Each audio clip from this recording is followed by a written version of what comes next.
지금 코로나 팬데믹 상황들 때에 모두 다 지금 위축되어 있는 이런 시기 속에서 가장 지금 힘들어하고 있는 게 우리 소상공인들, 그리고 우리 영세, 우리 사랑하는 어려운 분들, 특히 우리가 지금 사역하고 있는 우리 노숙 형제들, 쪽방촌 토구 어르신들, 그 어느 때보다 더 어렵습니다. 우리를 후원해 주셨던 분들이 거의 다 영세 상인들이었어요. 어려운 분들이셨어요, 모두 다. 그런데 그분들의 생계가 위험하니까 후원도 지금 다 끊어지고 있는 그런 상황입니다. 그러나 하나님께서 이런 상황들 속에서도 끝까지 포기하지 않으시고 공급하시는 것은 하나님이 하시는 사업이기 때문에 하나님께서 지금까지 인도해 주고 계신 줄로 믿습니다. 우리가 이런 어려운 가운데 속에 있을 때 지금 미국과 중국 관계들, 또 중국과 일본의 관계들, 또 뿐만 아니라 남북 관계들, 여러 가지 상황들이 혼선되고 굉장히 대립과 갈등들 속에 있는, 국제 질서도 좋지 않고 IMF보다 더 어려운 시기 속으로 경제적인 위기도 있고, 그 어느 거 하나 돌아보더라도 온전한 게 없는 그런 시기예요. 그러나 하나님께서 우리에게 주시는 작은 햇빛들이 보이기 시작합니다. 여러분들 그나마 밤샘 하지 않고 시차가 같아가지고 그렇게 큰 고생은 안 하셨죠? 지금 올림픽 보시면서. 그래도 우리 올림픽 선수들에게 햇볕 같은 기쁜 소식들이 들리잖아요. 그 많은 선수들 중에 우리 크리스찬들이 많이 있어요. 그 펜싱에 이제 오영우 선수도 그러고요. 그리고 배드민턴 했던 우리 공영 선수들도 그렇고, 또 배드민턴 감독도 김재현 감독도 크리스찬이고요. 또 많은 분들이 어쨌든 우리 드라마들 속에서 보면 여러분 어떻습니까? 사실 재방송 볼 때 보니까 이미 이겨놓은 이미 이겨놓은 거를 알고 있기 때문에 간들간들하도 불안하지 않죠. 그래요, 안 그래요?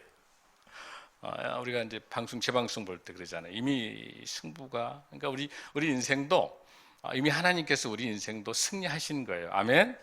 이겨놓은 거예요. 저는 특별하게 지금 기억나고 있는 게 조고함 선수가 기억이 나요. 그 이제 100kg이잖아요. 은메달 결승에서 일본하고 졌지만은, 근데 거기서 여러분 뭘 보셨어요? 이 조고함 선수가 승자인 일본 선수에게 손을 올려준 거 봤어요, 여러분들? 안 보셨어요? 그 패자의 최고의 멋진 모습. 그러면서 조고함 선수는 이렇게 기도합니다. 하나님, 두 손 잡고 기도합니다. 하나님께서 나의 이 기도에 응답을 구하면, 그러니까 본인 이름이 구함이 하나님께 구함이랍니다. 한글. 그래서 기도 요청을 저희들에게 했어요. 특별하게 선수 출발하기 전에. 그래서 이런 조감 선수도 그러고, 여러분들 그 안바울 선수 기도하는 것도 보셨어요? 어쨌든 많은 선수들이 그래도 우리 국민들에게 이렇게 희망을 주고 기쁨을 주는 것이 그래도 잠시 코로나 상황에 있었습니다.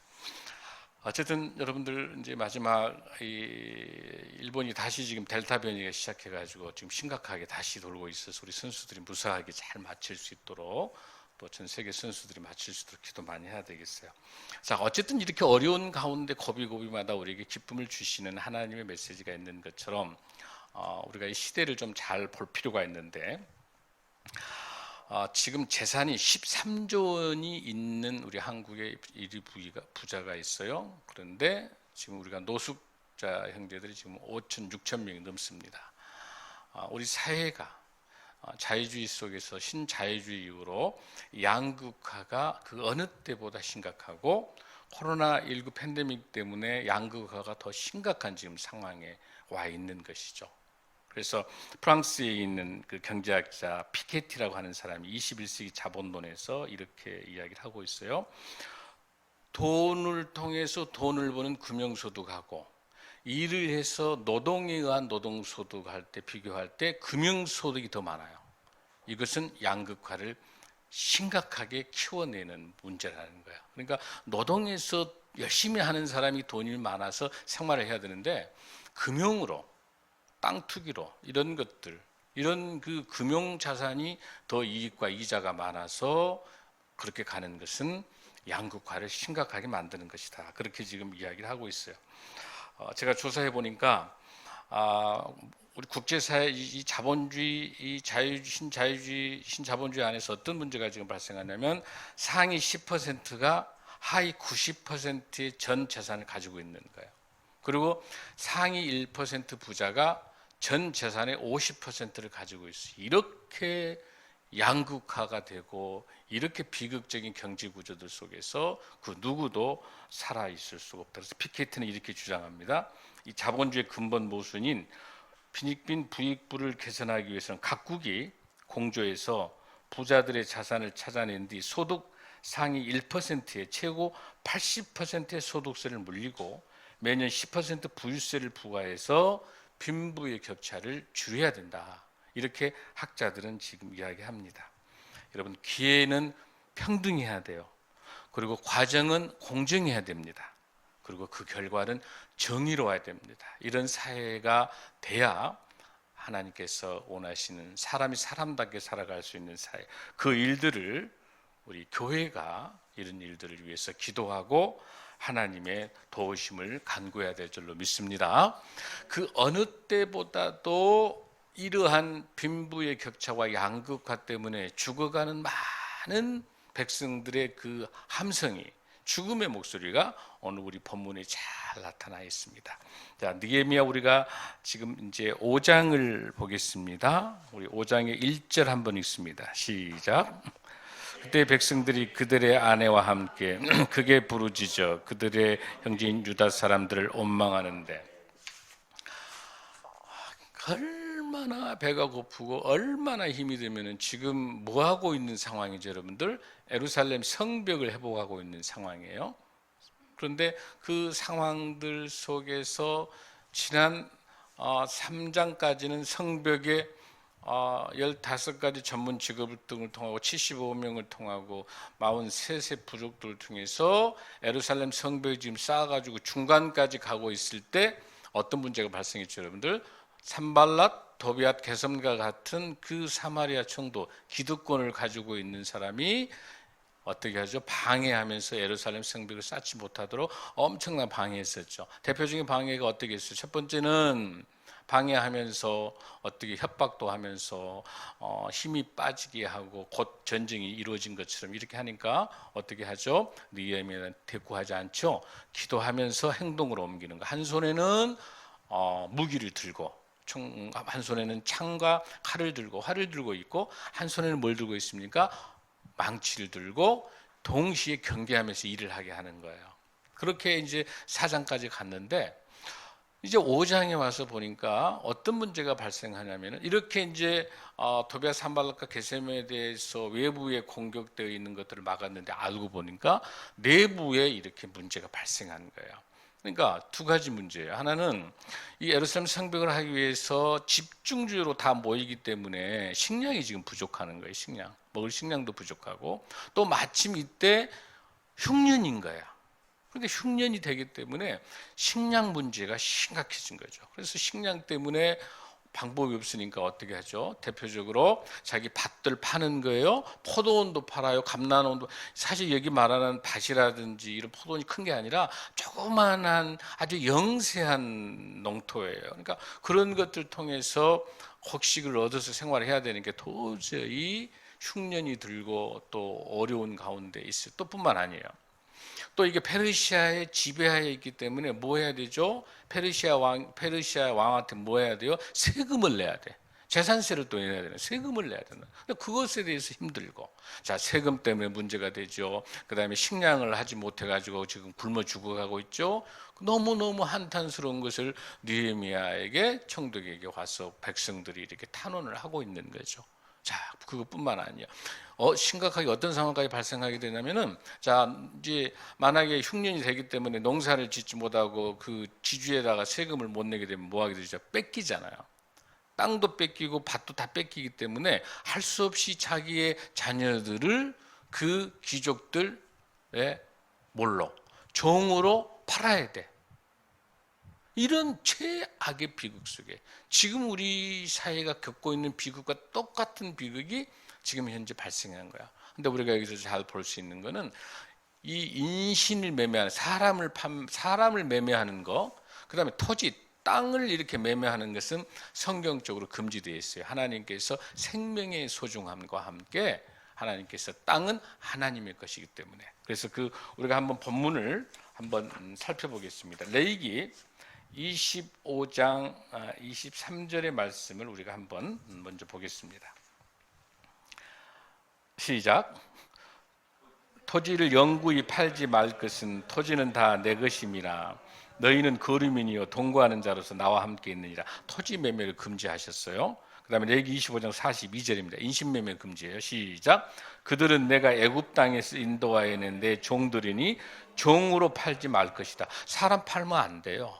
하나님께 금지하는 거예요. 이거를 느헤미야가 잘 알고 여기 있는 귀족들이라든지 민장이라든지 이런 지도자들은 알까 모를까 이 구약을 알아요. 안 돼도 눈앞에 된 이익 때문에 이렇게 인신매매를 하게 되고 또 어때요? 땅과 포도밭 이런 것들을 판매를 하는 것이죠. 더 중요한 것은 가난한 사람들을 위해서 어떻게 하라고 하나님이 말씀하시냐면 레위기 25장 35절 37절 있습니다. 시작. 내 형제가 가난하게 되어 빈손으로 내 곁에 있거든 너는 그를 도와 거루민이나 돈거인처럼 너와 함께 생활하게 돼. 함께 생활할 수 있도록 하라는 거예요. 우리 바포 사회가 얼마나 중요한 거 아시죠? 하나의 명령이에요. 함께 우리 쪽방촌 덕그러신들이 함께 살아갈 수 있도록 최대한 섬기라는 거예요. 그 다음에 36절 시작. 너는 그에게 이자를 받지 말고 내 하나님을 경외하여 내 형제로 너와 함께 생활하게 할 것인즉 너는 그에게 이자를 위하여 돈을 구워주지도 말고 이익을 위해서 내 양식을 구워주지도 말라. 이익 보려고 이런 장사치를 하지 말라는 거. 이게 제사장 나라 거룩한 시민들이 가져야 될 하나님의 말씀인 줄로 믿습니다. 근데 그럼에도 불구하고 지금 현재 느헤미야가 있는 예루살렘 성벽하고 있는 유다 이스라엘은 어떤 상황이에요? 여러분들 2절 한번 읽습니다. 5장 느헤미야 5장 2절 시작.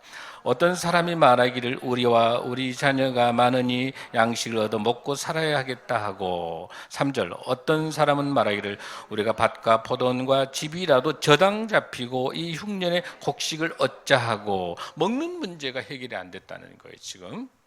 자, 그 다음에 4절 시작. 어떤 사람은 말하기를 우리는 밭과 포도원으로 돈을 빚내서 왕에게 세금을 바쳤도다. 그러니까 지금 돈 문제가 또 해결이 안 돼. 돈이 없는 거죠. 자, 그 다음에 5절 시작.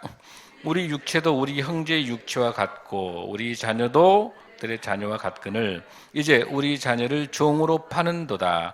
우리 딸 중에 벌써 종된 자가 있고 우리의 밭과 포도원이 이미 남의 것이 되어 있으나 우리에게는 아무런 힘이 없다 하더라.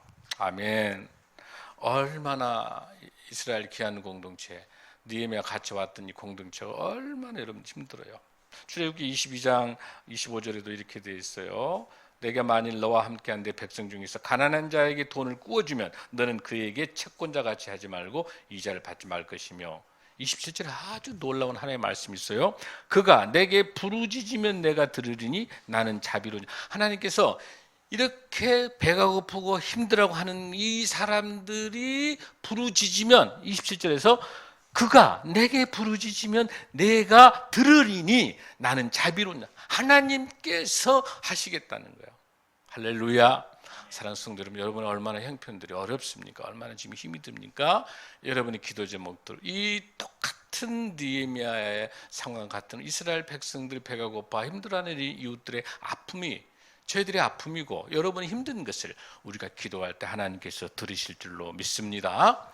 하나님께서 분명하게 응답하셔서 이런 환경들 속에 이제 느헤미야가 어떻게 이 문제를 해결하는가 한번 보겠습니다. 6절을 우리가 읽습니다. 시작. 내가 백성의 부르짖음과 이런 말을 듣고. 자, 여기에는 중요한 게 뭐냐면 백성들의 지도자인 느헤미야는 백성들의 이 아픔의 부르짖음에 대해서 듣는 거예요. 그래서 들을 수 있는 귀가 있어요. 백성들의 아픔을 들을 수 있는 귀가 있어야 지도자인 거예요. 아멘. 그러면서 거기서 끝나는 게 아니에요. 거룩한 분노가 있어야 돼. 이렇게 착취하고 이렇게 공동체를 해파시키는 이 잘 먹고 잘 사는 부자인 사람들이 더 가난한 사람을 짓밟고 있는 이 부분에 대해서 분노할 수 있는 거. 보세요, 거기. 내가 백성의 부르짖음과 이런 말을 듣고 크게 노하였으나. 이게 뭐예요, 여러분들? 거룩한 분노고 의로운 분노예요. 근데 문제는 뭐냐면 그 분노만 갖고 끝까지 가면 안 돼.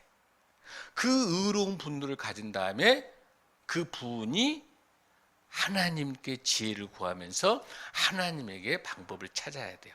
그 분노를 계속 갖게 되면 죄를 짓게 돼. 이제 그게 살인하게 되고 심판하게 되는. 그래서 보면은 에베소 4장 26절 이런 말씀이 있어요. 분을 내어도 죄를 짓지 말며 해가 지도록 분을 품지 말고 마귀로 이 일들을 못하게 하라. 마귀가 틈타지 못하게 하라는 거야. 그 분은 거룩한 분노를 통해서 하나님께서 말씀하고 계셔요. 그래서 우리가 여기서 잘 볼 수 있는 게 뭐예요? 지도자는 이 공동체를 위해서 공동체 아픔에 대해서 거룩한 분노를 낼 수 있어야 된다. 아멘. 느헤미야는 그런 분노를 지금 갖고 있는, 그러면서도 바로 여러분들 이어집니다. 7절 한번 읽습니다. 시작. 깊이 생각하고 귀족들과 민장들을 꾸짖어 그들에게 이르기를 너희가 각기 형제에게 높은 이자를 취하는도다 하고 대회를 열고 그들을 쳐서. 이렇게 분을 내고 난 다음에 바로 느헤미야는 액션 행동으로 들어갔죠? 아니죠. 여러분 졸리면 안 돼요. 바로 행동으로 들어간 게 아니라 뭐였습니까? 깊이 생각하고. 이건 무슨 뜻이에요? 깊게 기도하고 하나님께 지혜. 여러분 느헤미야 보셨죠? 1장에서부터 4장까지 올 동안에 늘 합심기도하고 통성기도하고 금식기도하면서 하나님께 지혜를 구했죠. 또 예루살렘 유대에 와가지고는 또 3일간 내내 기도하면서 양문과 어문과 골짜기 어느 문을 먼저 회복할까 또 기도했죠. 끊임없이 기도의 사람이에요. 느헤미야는 기도의 사람이에요. 기도해서 하나님께 지혜를 구하는 거예요. 자, 그러면서 깊이 생각하고 귀족들과 만장들을 꾸짖어서 그들에게 이르기를, 여기서 꾸짖는다 말은 이렇게 힐난하고 뭐라고 한 게 아니라 논리적으로 왜 이렇게 하면 안 된다고 이렇게 이야기를 하는 거예요. 근데 여기서 여러분 잘 봐야 될 게 하나 있는데, 여기 나타난 귀족들과 민장들은 원래 어떤 사람들이에요? 느헤미야 4장 쪽에서 14절에 쭉 이때게 보면은 같이 일을 했던 사람들, 이 사람들. 예루살렘 성벽이 중간까지 오기까지 일을 했던 사람들이에요. 여기서 민장은 어떤 사람이에요? 공무원이야. 관리자예요. 그 관리 감독하는 사람이에요. 그러니까 이 사람들은 같이 백성들하고 같이 일을 했던 사람들이기 때문에 이 사람들에게 있어서 막 심판하고 막 이런 사람들을 정죄하고 하게 되면 이런 사람들하고의 관계에 있어서 어떻게 되죠? 느헤미야는 이런 사람들과 함께 더불어 가야 될 사람이잖아요. 그러잖아요. 그런 지혜를 구하는 거죠. 그래서 느헤미야는 바로 많은 사람을 대놓고 이 사람들에게 꾸지람한 게 아니라 이런 일을 하는 대표자들을 먼저 부른 거예요. 먼저 불러서 이렇게 하면 안 되지 않겠느냐. 이 백성들 불쌍한데 이렇게 하는 거니까. 그러니까 여러분 장군이 절대로 사병이 있는 데서 장교를 꾸중해요, 안 해요? 안 해요. 따로 장군은 불러다가 하고 부하들이 있는데 하면 안 되는 거예요, 여러분들. 그렇죠? 여기 느헤미야도 이 민장이나 귀족들을 바로 불러서 개인적으로 이렇게 먼저 이런 문제가 있으면 안 된다고 하고 난 다음에 이제 이 문제가 이 귀족들과 여기 있는 그 귀족과 여기 있는 민장들 몇 사람이 아니잖아. 이게 만연돼 있는 거야. 모두 다 이런 게 있기 때문에 이걸 그대로 넘어갈 수가 없기 때문에 총독 자격으로서 전 국민대회, 국민총회를 개최. 큰 대회를 다 불러. 이제 국민들도 부르고 다 부른 거예요. 그러면서 이제 드디어 5장 8절을 우리가 읽습니다. 시작. 손에 팔린 우리 형제 유다 사람들을 우리의 힘을 다하여 도로 찾았거늘 너희는 너의 형제를 팔고자 하느냐? 더구나 우리 손에 팔리게 하겠느냐 하며 그들이 잠잠하여 말이 없기도. 할렐루야. 여기서 아주 중요한 단어를 쓰고 있습니다. 이 어렵고 힘들어하는 사람을 뭐라 부릅니까? 우리 형제. 그러니까 느헤미야는 하나님 사랑, 이웃 사랑, 형제로 이야기하면서 우리가 과거에 애굽에서 종노릇 했었고 또 바벨론 포로로 가가지고 그렇게 끌려 있는 우리 동포들인데 너희들이 이렇게 인신매매를 하고 또 이렇게 착취하고 압제하면 쓰겠느냐라고 이렇게 호소하는 거예요. 그렇게 지금 설명하고 있는 거죠. 자, 그러고 난 다음에 9절 한번 읽습니다. 시작. 내가 또 이르기를 너희의 소행이 좋지 못하도다. 우리의 대적 이방 사람의 비방을 생각하고 우리 하나님을 경외하는 가운데 행할 것이 아니냐. 할렐루야. 여기 중요한 게 우리의 대적이 누구예요, 여러분들?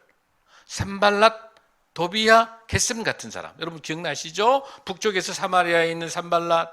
여러분서 암몬 쪽 속에 있는 누구예요? 도비야 쪽 포함이 되고, 그다음에 남쪽에서 누가 나와요? 블레셋 쪽에 아스돗이 오르고, 서쪽 지역에서 오고, 남쪽에서는 누가 와요? 아라비아 게셈이 오잖아요. 사방이 둘러싸인 이런 이방 족속들 같은 하는 사람들이 짓거리잖아요. 인신매매하고 착취하는 것은 이방 사람들이 하는 것이, 너희들이 내 동포인 우리 조국인 우리 백성들 너희들 이러면 되겠느냐, 이렇게 지금 호소하면서 중요한 단어가 하나 있어. 뭐라고 얘기합니까? 우리 하나님을 경외하는 가운데, 끝까지 놓치지 않는 느헤미야, 우리 하나님을 경외하는 가운데, 이렇게 이야기하면서 백성들에게 주장하고 있어요. 큰 집회를 지금 설명하고 있는 거예요. 자, 그러고 난 다음에, 자, 여러분들 다시 이제 이어서 9절 한번 읽습니다. 9절 우리 10절 한번 읽습니다. 시작. 나와 내 형제와 종자들도 역시 돈과 양식을 백성에게 구워줬거니와 우리가 그 이자 받기를 그치자. 자, 그러면 지금 뭐라고 이야기하죠? 지금 여기서 이자 받는 걸 어쩌라? 멈춰라. 왜 아까 말씀드렸죠, 여러분들? 레위기 25장에서 이자 받지 말라고 그랬죠? 신명기 출애굽기 전부 다 하나님께서 이자 받지 말라고 했지 않느냐, 이렇게 설명하고 있죠. 그러면서 그들의 밭과 포도원과 감람원과 집, 이거는 뭐예요? 그 사람들이 살아야 될 최소의 상황인 거예요. 그래서 그걸 놓고 난 다음에 이 담보물을 어쩌라? 다시 환원해 줘라는 것이, 다 환원해라. 이게 없으면 체제 생계를 할 수가 없는 거, 그거 가져가면 안 된다고 하면서, 자, 양식이나 새 포도주나 기름의 100분의 1을 돌려보내. 여기서 100분의 1이 말 1%란 말이에요. 1%가 연리 몇 프로예요? 연리가 12%가 되는 거죠. 그 이자를 돌려줘. 여기서 뭐냐면 원금을 돌려주라는 뜻이 아니에요, 여러분들. 원금을 돌려라는 뜻이 아니라 그 원금을 가지고 받았던 이자 있죠. 그 이자를 돌려줘라. 자, 이게 일반적인 상거래 상에 있어서는 여러분 이해가 잘 안 되잖아요. 그러나 하나님의 방식의 경제적인 건, 하나님의 관점에 있어서는 그 사람이 최저 생계를 할 수 있을 정도로 보호한 게 하나님의 마음이야. 그래서 중요한 게 뭐예요? 이자를 받지 말고, 그 다음에 중요한 게 저당 잡았던 거 다 돌려주고, 그 다음에 그동안 받은 이자도 돌려라. 이렇게 지금 이야기를 합니다. 그런데 이 내용에 대해서 이 민장인과 귀족들이 순종을 했는지 안 했는지 어땠을 것 같아요, 여러분들? 한번 봐요. 어떻게 했는지 한번 보겠습니다. 11절, 11절. 자, 시작. 그런즉 너희는 그들에게 어눌이라도 그들의 밭과 포도원과 감람원과 집이며 너희가 구워준 돈이나 양식이나 새 포도주나 기름의 100분의 1을 돌려보내라 하였던데, 거기 중요한 단어 어눌이라도, 이 단어를 놓치면 안 돼요, 여러분들. 이것을 지금, 바로 지금 돌리라는 거야.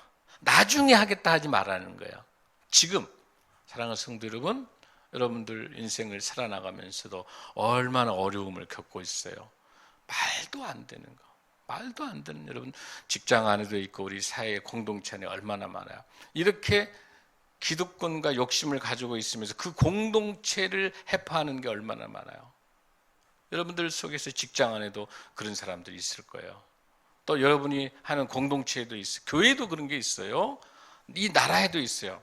그러니까 이 내부의 이 적들이, 내부의 이런 사람들이 착취하고 하고 있기 때문에 지금 외부의 적을 정리했는데 다시 내부에 이런 문제가 발생해서 굶고 힘들고 어렵고 착취하고 억압하고 협박하고 이런 것들 때문에 제대로 예루살렘 성벽이 회복될 수 있을까요? 없을까? 더디인 거야.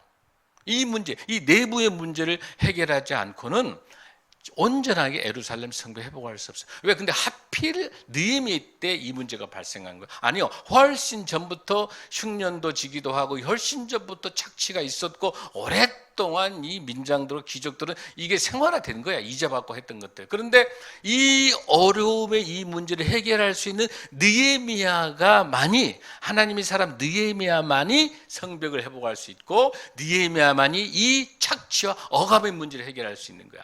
바로 여러분이 지금 이 시간, 바로 지금 여러분에게 주어진 일들이 왜 하필 내가 이렇게 직장 생활하는데 내 삶이 왜 이렇게 어려울까라고 할 때 하나님께서는 여러분을 통해서 이러한 문제를 해결하기 위해서 하나님이 함께 해주신 줄로 믿습니다. 이 문제 어려움이 있을 때 주님께서 주신 지혜로 해결할 수 있는 저와 여러분이 될 줄로 믿습니다. 바로 느헤미야는 그런 지혜를 하나님께 구하면서 지금 바로 오늘이라도 지금 하라는 거야. 지금 바로 이자 내주고 지금 바로 논과 밭과 포도원과 감람 다 돌려주라는 거예요. 지금 하라는 거야, 하나님께서. 사랑하는 성도 여러분, 여러분 인생 속에 있을 때 혹시라도 이러한 것들이 겪고 있다고 한다면, 여러분들이 혹시 그런 입장이 든다면 여러분들이 지금 바로 회복시켜주는 저와 여러분이 될 줄로 믿습니다. 아니면 여러분이 지금 당하고 있다고 한다면 하나님께 여러분 경제적인 문제 때문에, 아니면 여러분이 착취 때문에, 여러분 억압 때문에, 인간관계 때문에 수많은 문제 때 어려움을 겪고 있는다면 하나님이 지금 이 시간에 바로 해결해 주실 줄로 믿습니다. 하나님이 역사할 줄로 믿습니다. 아멘. 하나님께서 의지할 때, 하나님 붙잡을 때 하나님께서 해결해 주실 줄로 믿습니다.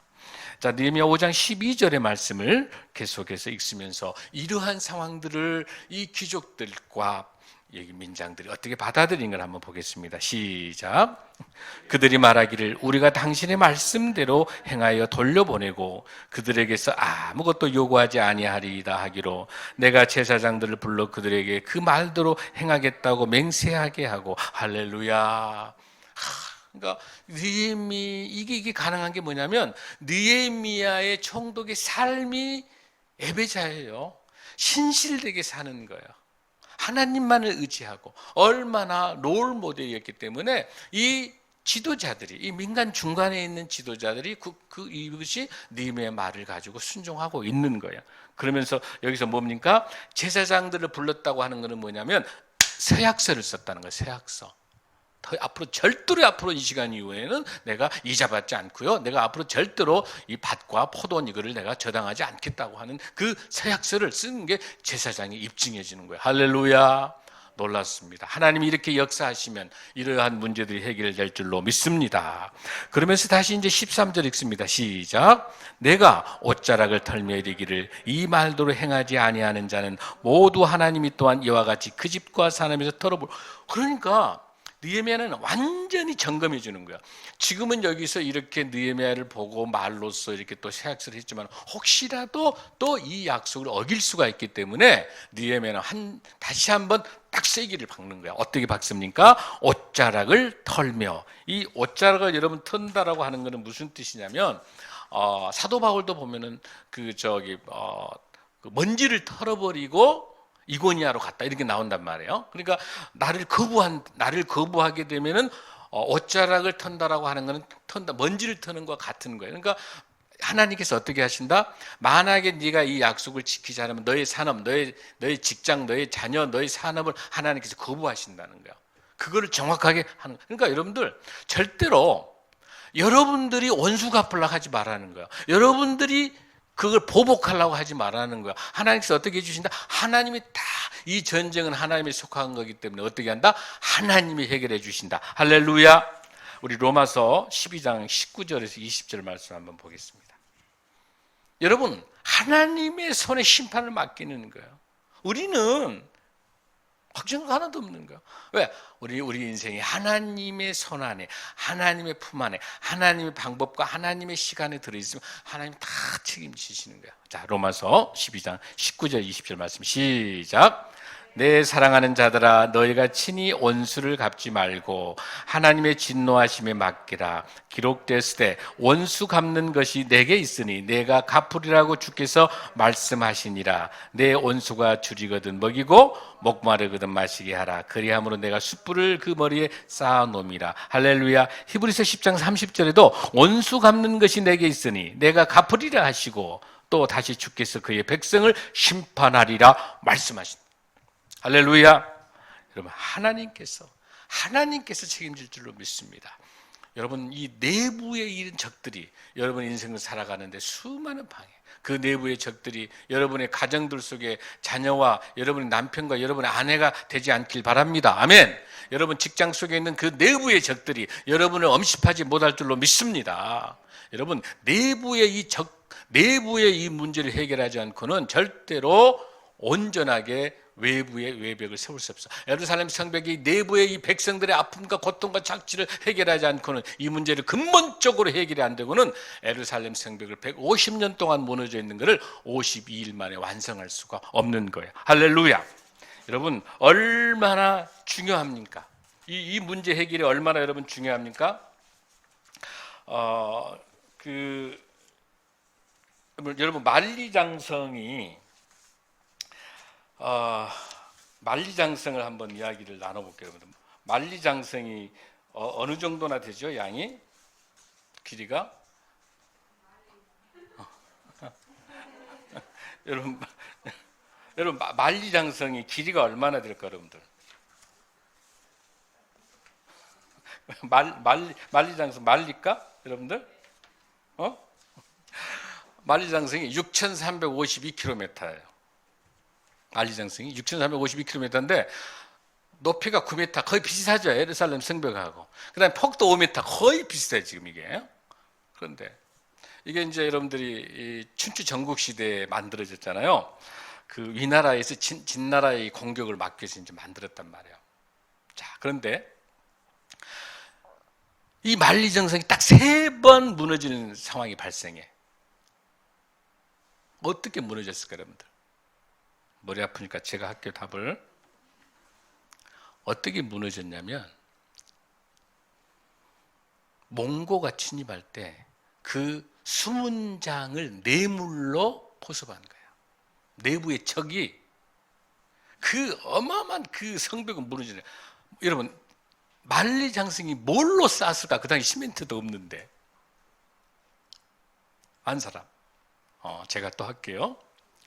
소석회 있죠. 소석회에다가 찹쌀떡으로 붙였어요. 찹쌀떡. 야, 근데 지금 그게 실질적으로 제가 지금 조사를 해보니까 현재 만리장성이 30%만 남아있답니다. 지금 현재 있는 거는. 그리고 50%는 무너져서 없어가고 20%는 유적으로 남아있고. 그러니까 문제는 찹쌀떡. 근데 이게 튼튼한 이 만리장성이 뭘로 무너졌다? 내부의 수문장을 포섭한 거야, 뇌물로. 그러니까 이 어마어마한 이 만리장성이 6,000km가 넘어 만리장성이 무너지는 게 뭐예요? 그 내부의 적 하나가 주여. 여러분, 이 내부의 문제를 해결하지 않고는 외부로 나갈 수가 없는 거예요.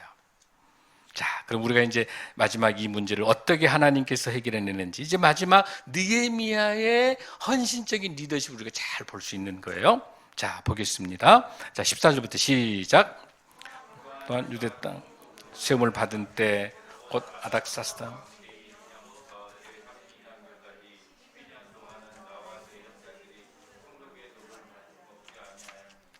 자, 거기서 보면은 뭐라고 돼 있어요? 성벽에 쌓으면서 444년에 왔다가 12년인가 432년이 있잖아요. 그 기간 동안에 12년 동안 있으면서 총독의 녹을 먹지 않았다는 것은 무슨 뜻이냐면은 그 전에 있었던 총독들은 와가지고 착취하면서 그 불쌍한 사람들의 돈들을 뺏고 땅을 뺏고 착취해가지고 그걸로 했던 거예요. 그러고 나서 페르시아에서 총독 월급이 나오잖아요. 그러니까 지금 느헤미야는 페르시아에서 왔었던 그 총독의 급여 가지고 충분히 생활할 수 있으니까 이 백성들은 착취하지 않았다는 거예요. 그러니까 얼마나 헌신적인 지도자예요, 여러분들.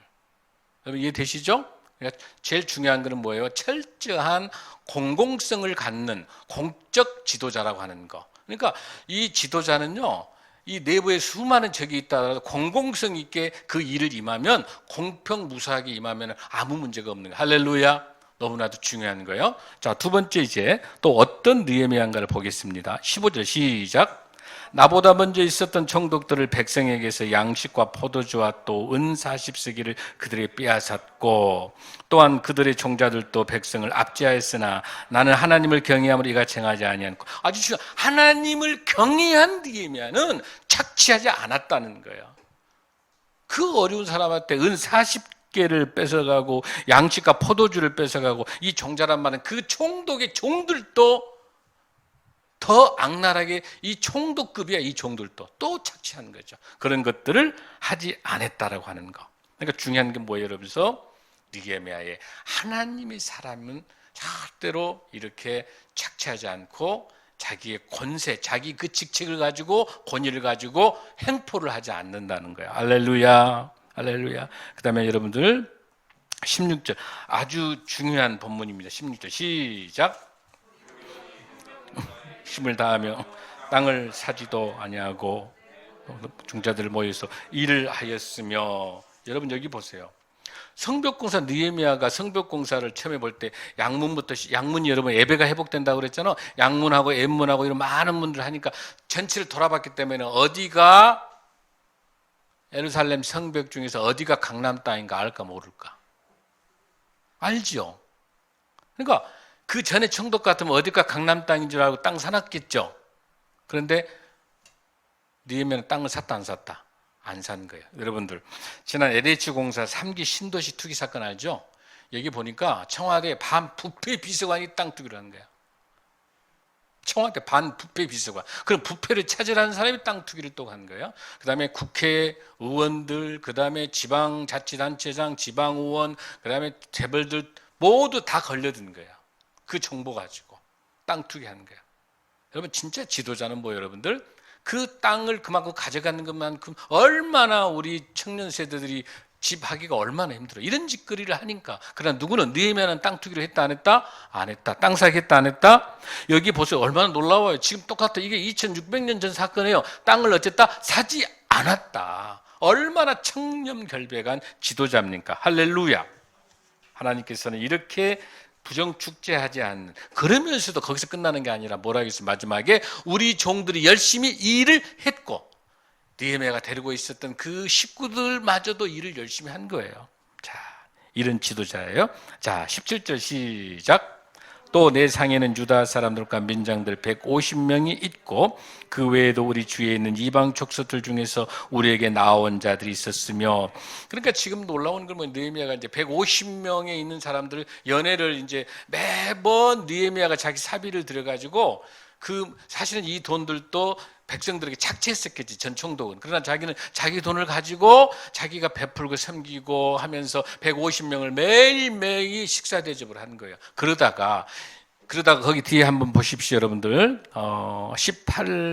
18절 한번 읽습니다. 시작. 매일 나를 위하여 소 한 마리와 살진 양 6마리를 준비하며 닭도 많이 준비하고 열흘에 한 번씩은 각종 포도주를 갖추었나니 비록 이같이 하였을지라도 내가 총독의 녹을 요구하지 아니하였으면 이 백성의 부역이 중합니다. 내가 총독의 녹을 요구한다고 하는 건 백성의 고륙을 짜는 거나 같다는 거예요, 여러분들.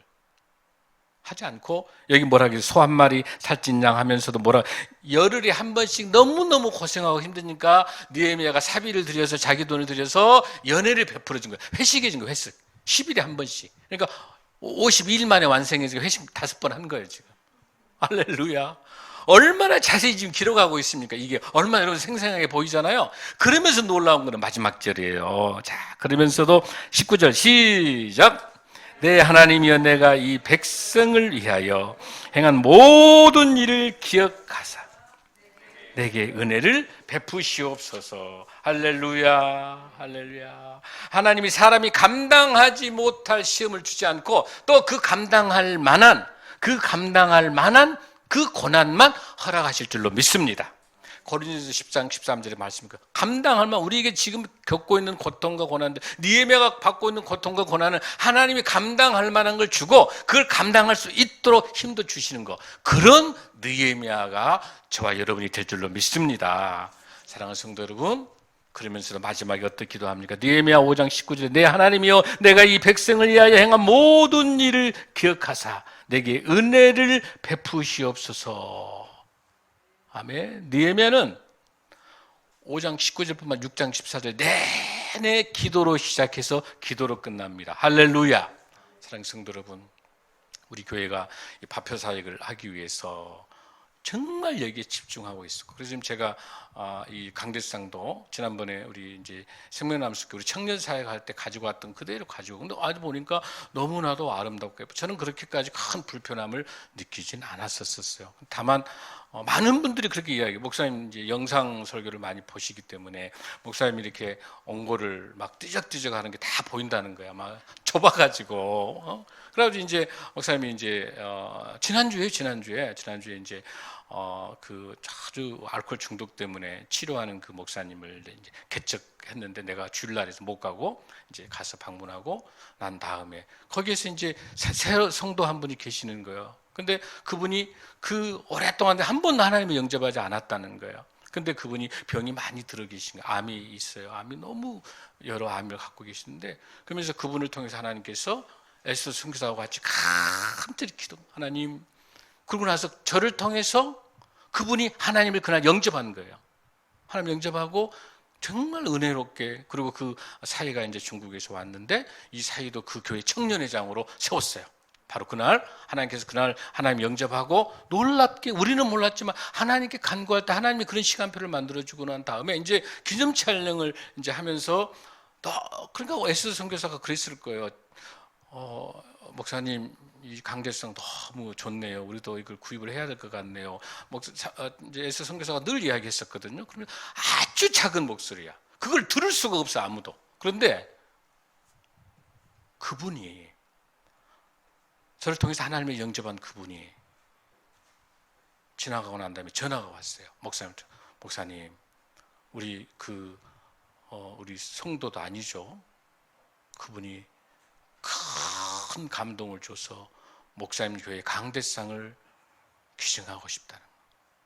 할렐루야. 그날 처음으로 신앙생활도 했던 사람도 아니고 그냥 처음으로 하나님께서 간절히 기도할 때 우리 교회의 모든 사역들에, 지금까지 우리 바포 사역을 포함해서 우리 교회의 모든 것들을 하나님이 공급해 주셔서 여기까지 온 줄로 믿습니다. 아멘. 우리 교회를 향한 기적들, 수많은 기적들이 너무 많아요. 우리 바포 사역하면서 얼마나 많은 분들이 함께하고 동역해 주시고, 물질로서, 기도로서, 사랑으로서, 봉사로서. 우리 여러분 어떻게 해요? 여러분들은 어떤 분들은 20년이 넘게 서울역 노숙자를 위해서 바포 사역한 여러분들이 아닙니까? 여러분들 자체가 기적인 줄로 믿습니다. 여러분 자체의 삶이 기적의 삶이고, 여러분을 통해서 이 사역이 가능한 것은 하나님께서 우리 교회에, 우리 사역에 주신 여러분, 우리의 교회의 선물입니다. 할렐루야. 할렐루야. 사랑하는 성도 여러분, 느헤미야가 이렇게 간절히 기도할 때, 여러분들 가정과 여러분의 직장과 여러분 사업과 이런 어려움이 있을 때 절대 포기하지 마시고 느헤미야처럼 끝까지 기도하면서, 내 하나님이여, 내가 이 백성을 위하여 행한 모든 일을 기억하사 내게 은혜를 베푸소서. 그래서 드디어 느헤미야 6장 15절 말씀에 52일 만에 완성됐다라고 하는 그 축복의 메시지로 응답해 주신 줄로 믿습니다. 승리하는 저와 여러분 될 줄로 믿습니다. 모든 것을 하나님께 맡기시길 바랍니다. 하나님께서 보복해 주시고, 하나님이 결정해 주시고, 하나님의 방법대로 우리 인생의 모든 계획과 우리의 모든 기도 제목을 하나님 방식으로 하나님의 시간에 응답할 줄로 믿습니다. 할렐루야. 다 함께 일어나시겠습니다.